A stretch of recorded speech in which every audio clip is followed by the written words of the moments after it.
So, welcome back to season two. This is our two-part episode with Pez, and now we're going to talk about when a sandwich is not a sandwich. By far, one of my most favorite episodes of all of our episodes altogether. And what did you think of it, Dirty Skittles? Yeah, I agree. I think my biggest takeaway of this segment of this episode was how she really found herself and how, she was in this crazy industry and doubting herself in the beginning, and how that all kind of came full circle to this industry giving her the confidence instead of scaring her away. Yeah, me too. Just the whole story, the whole storyline really made me happy, and it's so many good takeaways from the whole episode. Yeah, I mean, it had everything from almost losing all her fingers on a hand to fully embracing anybody who came into her deli line. And I think that was, if I had to summarize like the kitchen industry, it has to do with, obviously customer service and people experience, but risking your life every day when you're around sharp objects. It's really cool. Yeah, I really like this episode.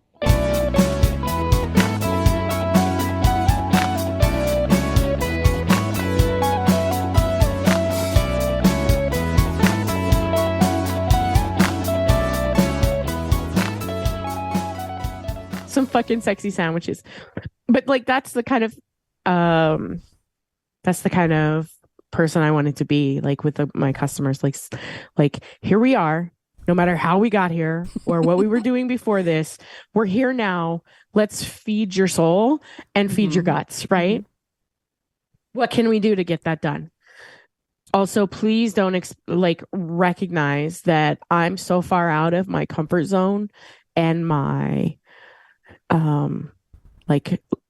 body right now that I have no idea like what's going on. Can we just right? Anyways, so voila, next day I come back and the executive chef is like, "You're a fucking crazy person."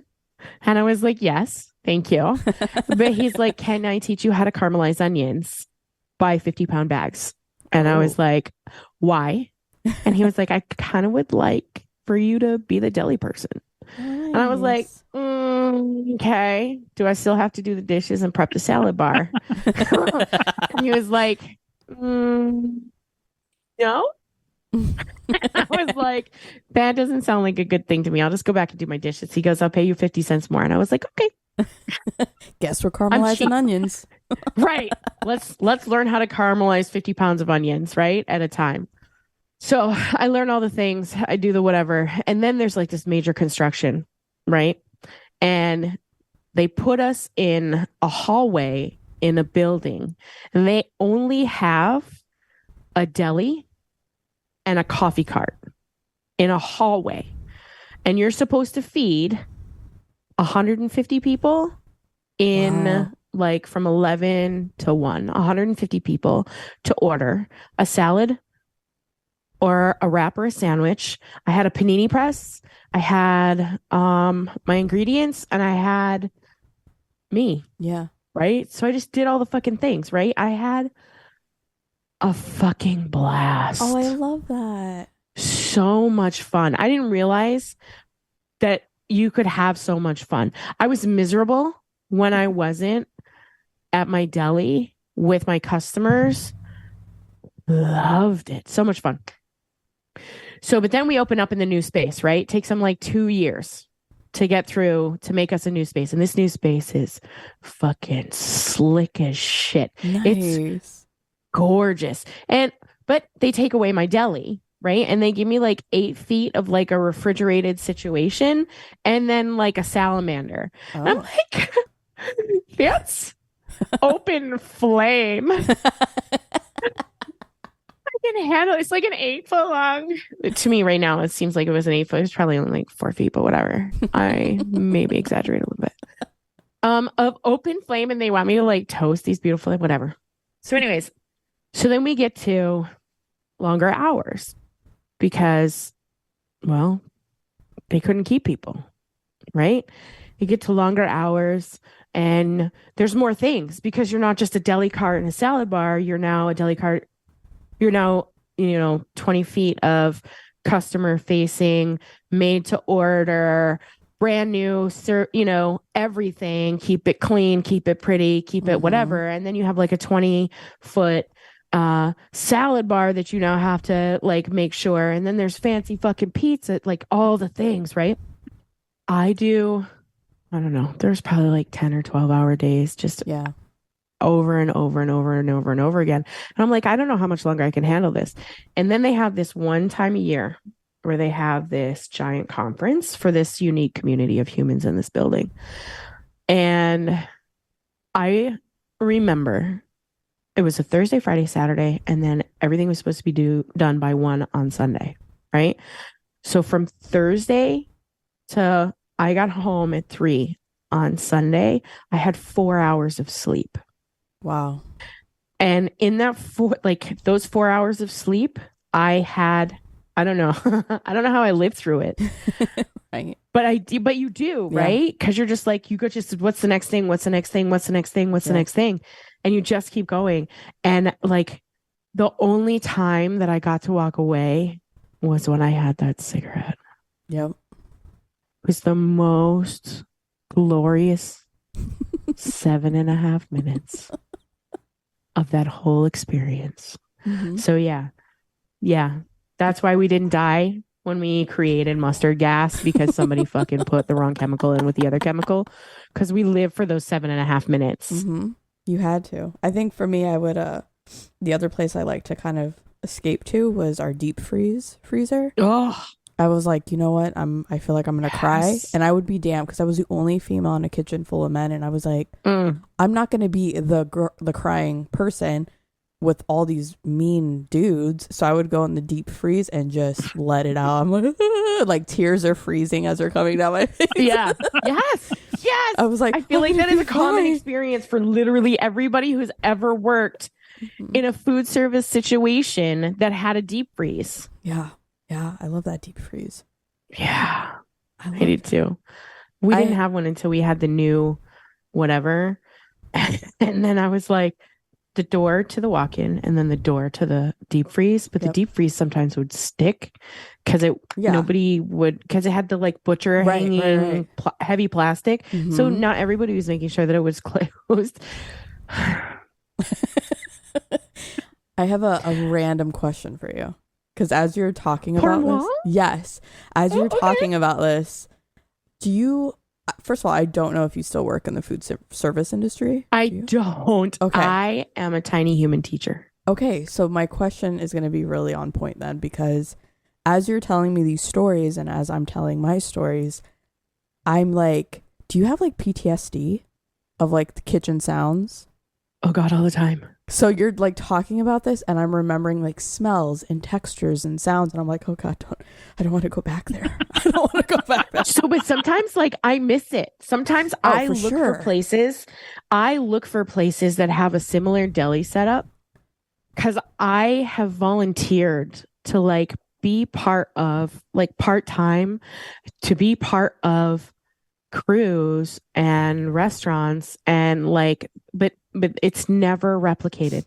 I am always looking for that similar deli setup where it's customer facing and it's to order and you have that moment where you can like I haven't been in this space for going on 4 years and I miss it. I don't miss, like I was processing a 50-pound bag of onions. One of the onions was a little bit slimy around the outside and I didn't catch it in time. And I sliced through the tip of my middle finger, a squish of my left. Yeah. So my left middle finger, the tip of my left middle finger, a corner of my left ring finger and a chunk of my thumb. Was it a deli slicer? With a knife. Oh shit. With a knife. Bless you. So I wasn't wearing my cut glove. Damn. Like a special human, right? I wasn't wearing a cut glove. And so I'm like crying. I'm like, There's just like blood gushing everywhere in the sink because I made it to the sink. I was wearing gloves. Yeah. I just wasn't wearing my cut glove and gloves because Gotcha. I could go faster without the cut glove. And I had like 17 minutes to get the fucking onions into the pot Yeah. so that somebody else could wash them or to watch them while they cooked because they were tomorrow's onions because I only had enough onions to get through today. And I had to go upstairs to be part of the front facing hallway fest, right? So like I'm like, what am I gonna do? The I need to go multitasking. to a doctor. I need to get stitches and I need to have this part sewn back on my middle finger. And my work husband at the time goes, dumbass, you can't do that. And I was like, wait, why? And he goes, you weren't wearing your cut glove. It's gonna be your fault. The company's not gonna pay for any of it. And I was like, oh. So what'd you do? Actually, one of my first loves of my life, one of my customers who, when I first started, I like to call it harassing, but it's not really harassing because it's like love bombing. Okay. But I mean, some people think it's harassing and that's okay. Just as long as, there's no point where anybody's like, okay, you're making me really uncomfortable because I don't want to make people feel really uncomfortable. I want everybody to feel loved and I want to love everybody. So anyways, I was trying to figure out how I'm going to get, because I'm like, sometimes maybe it'll attach again if I just stick the finger there and like paper towel, like maybe some tape. It's like a lobster. It's just going to grow that claw back. It's going to stick, right? Like it's going to, like, that's where I was. Cause I only have like 7 minutes to get upstairs to make food for people. I'm like, what am I going to do? So work husband goes to love of my life, who is construction.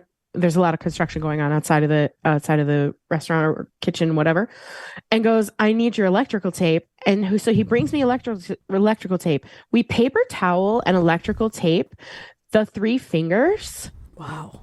And I work like that. Holy shit. With a glove over it, right? So for 3 weeks, like when I got, okay, so first of all, when I got home that night, I've never passed out in my whole life, right? I've never lost consciousness, like where I would, like sometimes you get a little too drunk when you're young and you're just sort of exploring that. Blackout. Or when you get older. Yeah. I mean, that's a choice. That's a choice. And I'm not here to shame you for that, G. I'm not here to shame you for that. I'm here to encourage you to be safe, to take time out for you and live your motherfucking life. Okay. Just be safe. Like we gotta be safe. Gee. Anyways. Okay. So I get home that night and my son, who's like, I don't know, he's probably 14 at that point. And I go, Guy, I need you to help me. And he's like, why? What do you mean? Because I got the thumb off. The thumb paper towel and the electrical tape. This might be too gross. And I know you guys can edit out every second of this. What? I love every second of this. Yeah. Oh my God. So keep going. Okay. Sorry. And we're taking a really long time and I'm sorry about that too, but not sorry all at the same time. So I got the thumb off, right? And I'm like, oh, the nail's just sort of flopping there and I can cut that off, but not yet because it's not like soft enough, right? So I got to rinse that off. So then I get my ring finger off and I'm just like, I go to pull the middle finger it's off, dried, and some of my finger went with it. So I was like, I can't do it. So I'm like, son, I need you to come help me. And he was like, Mom, what happened? He goes, holy shit, your hand's bleeding. I was like, yeah, this is like 8 hours later when I finally make it home and my kid's like trying to help me, right? So I'm like, boyo, I need you to bring me a chair. So I'm like sitting in the kitchen, like at the kitchen sink in my house. And I'm like, I'm going to pass out. And he goes, what do you mean you're going to pass out? I was like, look, cool. Cause boy, mom, right? Right. And he's like, Mom, this is awesome. And I was like, oh, that's awesome for me right now, son. Can you just can you find some scissors? Can we cut it off gently? It took us like 20 minutes because it had dried. The blood had dried. And so then you have to do you want me to stop for a second so you can take a drink here? No. I'm fucking dying. I'm not grossed out at all. I promise. I swear. Okay, cool. So we finally get the other one off and I'm just like, oh, son, I don't know if I can do it. And he goes, Mom, what the hell did you do? He goes, I go, I was cutting onions. And he goes, you were cutting onions? What the hell? I was like, I was going too fast. This is why I always tell you to make sure you go really slow while you're cooking. Because I've had my son in the kitchen since he was 2. Like he's always been in the kitchen with me doing the goddamn thing, right? I love that. I finally get it all taken care of. It's all squared away. I worked for 3 weeks like that. Wow. Before I could take off the ring and the thumb finger. Like I kept changing gloves. Wow. Like I was a compulsive glove changer anyway, so it kind of worked out.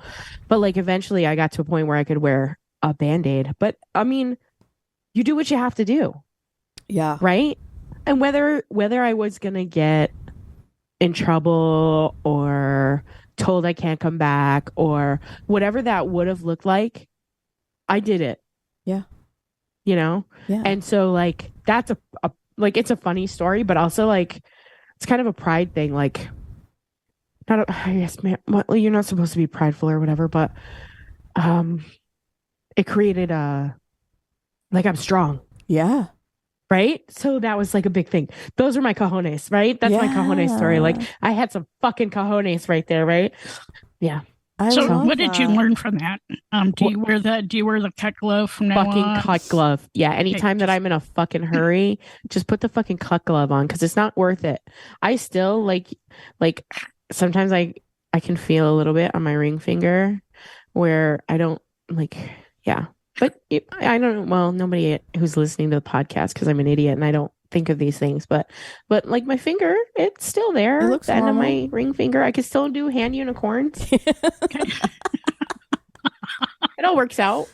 I love that. Actually, like your whole story, right? Because like you started not thinking you had the cojones to do these things. Oh, fuck no. And then you transformed and you realized like, damn, I not only can do it, but I did do it. I was out here cutting onions like a fucking boss. Like a beast. I was like so beast mode too. I was like, yeah, get it done. Get it done. Fuck yeah, man. And then all of a sudden I'm like,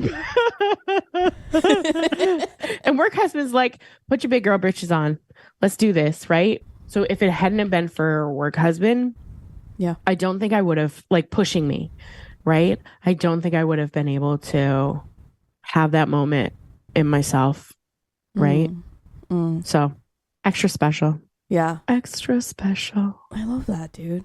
Yeah. Thanks. I miss it sometimes too, like the camaraderie, like you're talking about, like even like at the shittiest of shitty days, you're all in there together and you have like, you know, this end goal in sight. Like we have to get through this. We have to produce. We have to do it. And so when you have like injuries, you got to work past it. You don't have the time to stop and, you know, you take don't care of yourself. because you have all these gorgeous customers that you want to impress with your hard work. Yeah. And your heart and your soul. And like to have customers appreciate what you have created for them. For me, that's my experience, right? Especially like my favorite time was in that fucking hallway. Yeah. Like I had already, I call it forcing sunshine down people's throats. Like the second you stepped into my deli line, we were tight, right? Like we were family. We were going to get through this together. It was going to be okay. And I was going to do my goddamnedest to bring some light and sunshine, even if I didn't feel it, into somebody else's world. Because nothing else, I can't control anything else in my life when I'm in that moment other than my soul and my happiness and the forcing of sunshine into people's lives. And so by the time I made it, it was like, I don't know, a year or something, 6 months. I don't even remember how long it was, but I just have this feeling of going from, I was learning in this kitchen, but then in the hallway, I was thriving.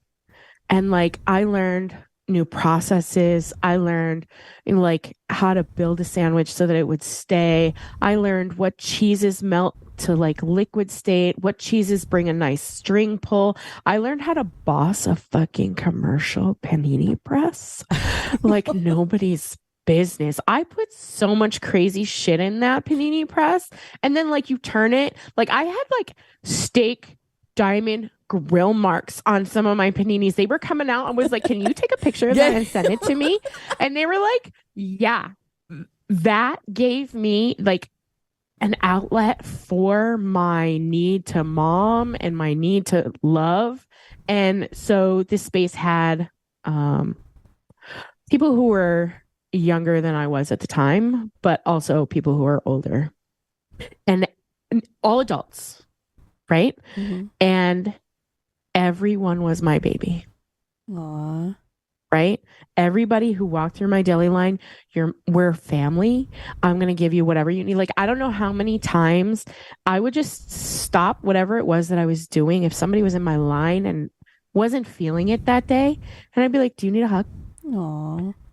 Yes, they're customers and we want to take their money, but also like as a company, right? You want to take their money. You want to like, that's the end goal, right?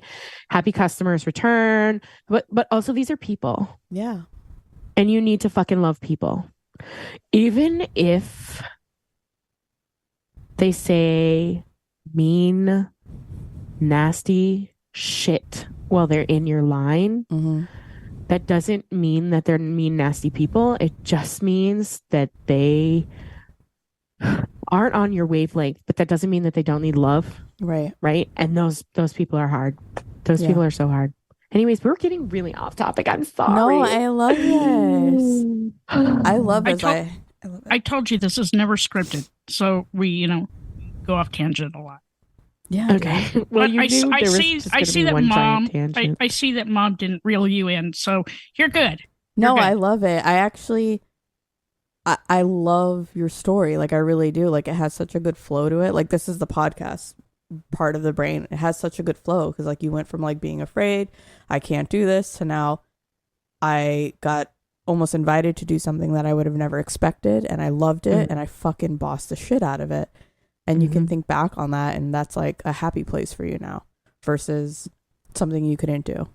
So I love that. I love it a lot.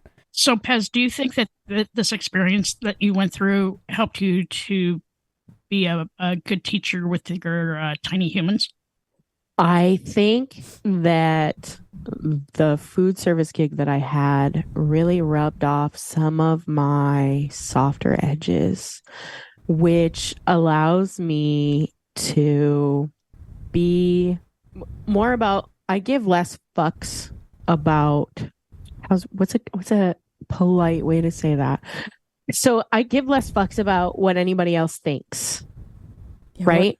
I have a job to do, and my job is to teach tiny humans how to be independent, how to advocate for their fucking bodies, and how to get adults to listen to them, right?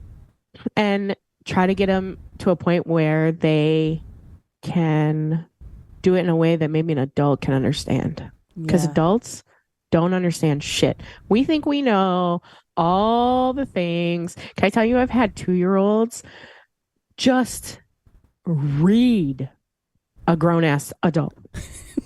Read a grown-ass adult and just be like, oh, hell no. I'm not dealing with you.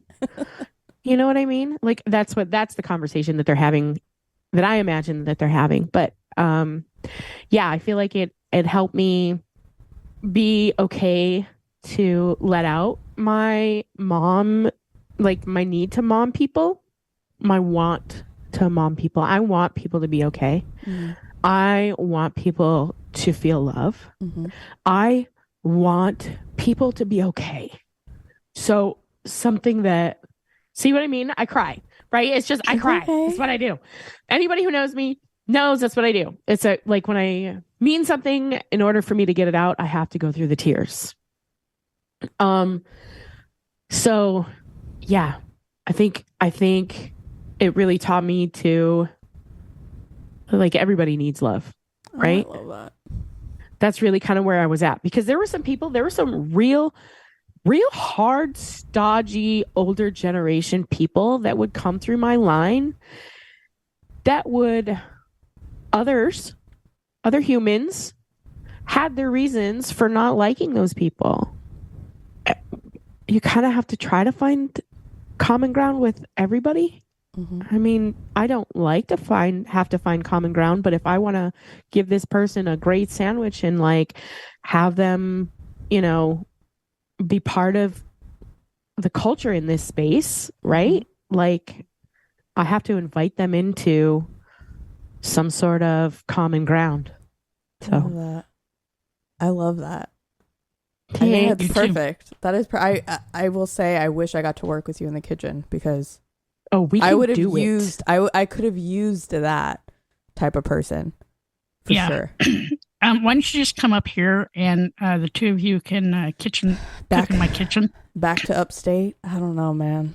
I don't know. I said just for a day. I did not say you had to okay. move up here. Yeah, don't move up into the snow. Yeah, I don't I want to go think you back. should. I think you should move up to the snow. Oh. Little Nugget would love it. Oh my God, maybe. Chicken Nugget makes me crazy. I think that is the cutest thing. You guys call him Nugget, and I'm just like, oh my Yeah. God, Chicken Nugget. There's my little nugget. He's out there swimming with Anna right now, so he's Oh. doing good.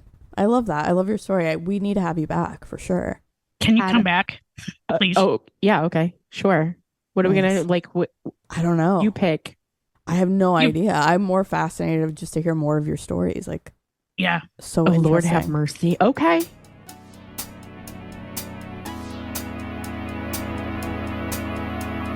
It's okay to be not okay. Just make sure you're talking to someone.